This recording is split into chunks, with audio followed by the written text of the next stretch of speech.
Section 3. You will hear two students giving a presentation to a seminar group at their university.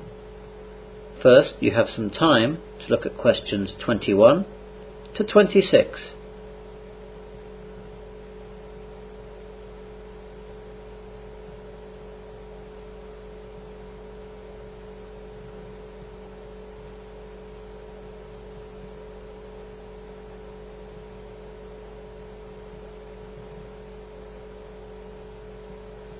Now listen carefully and answer questions 21 to 26.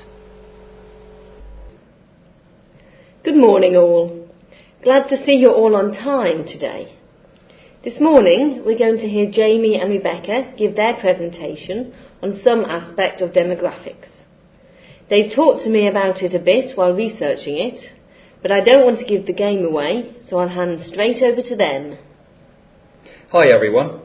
As Dr. Rees said, Rebecca and I are going to give our demographics presentation. Both Rebecca and I also study languages, so we decided to look at the world's different languages and the ones that are the most important, both now and in the future. Rebecca's going to start off. Okay everyone, who knows what the world's most spoken language is? I thought it was English, isn't it? Well, it's an ambiguous question. If you just look at how many individual speakers there are around the world, then the answer is Mandarin Chinese, with 836 million speakers. English was second until a few years ago, but it has since been overtaken by Hindi, with 333 million speakers, and Spanish, with 332 million speakers. Now English is after Spanish, with 322 million speakers. Oh yes, South America. I didn't think of that. Yes, it's easy to forget. You can look at Rebecca's question though in a different way if you look at the number of countries that use English. English is a massive 115, ahead of French, Arabic and Spanish, with 35, 24 and 20 countries respectively. English has different statuses around the world. Core countries are where English has a full official status, like England, the US and Australia.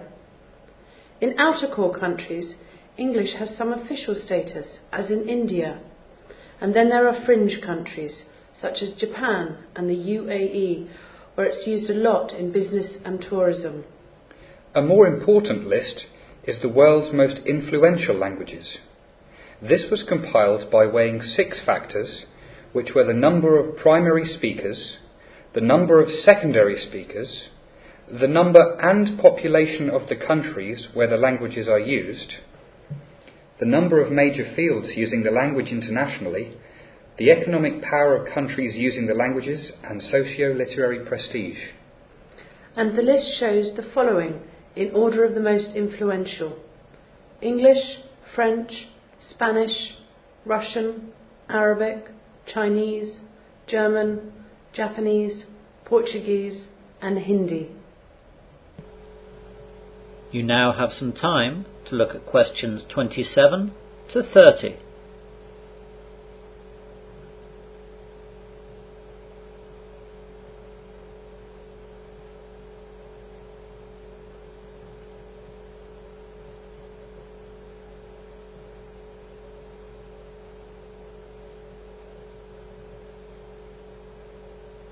Now listen to the rest of the presentation and answer questions 27 to 30. How up to date are these figures? Fairly. They came out just last year. But the picture is changing very rapidly in terms of influential languages. There are certain large countries which are about to emerge on the world stage, and their economies are starting to influence the world balance of power. The largest countries that for various reasons are beginning to shift world economic power are China, Russia, India and Brazil. The sizes of the populations, along with the cheap labour and raw material prices which are available in these countries, are causing this shift. As a result, every year the demand for people knowing the languages of these countries is growing enormously. In addition, the demand for teachers and English language training is also enormously increasing. Western teachers are going to the countries and their nationals are coming over here. As well as business, the education sector is getting a huge boost from the opening up of these economies. So, will China be the major powerhouse, as everyone says? Definitely, but maybe not the biggest. Many experts predict that India's population will soon surpass China's. Bangladesh's population could too. It all points to world economic power being held in Asia, though. English will probably remain important, though. Chinese is difficult to learn, and English also has some official status in India. English is easy to learn and has the advantage, for better or worse, of being the language that everyone wants to learn. That won't change in a hurry. How many people learn English then? The number of spoken languages nowadays is estimated between 2,500 and 7,000. Out of all these languages, the numbers of those actually studied by non-native speakers is tiny.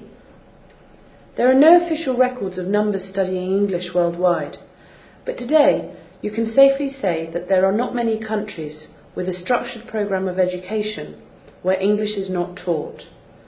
It will take a long time for this habit to be broken. At the moment, it's getting stronger. That is the end of section 3. You will now have half a minute to check your answers.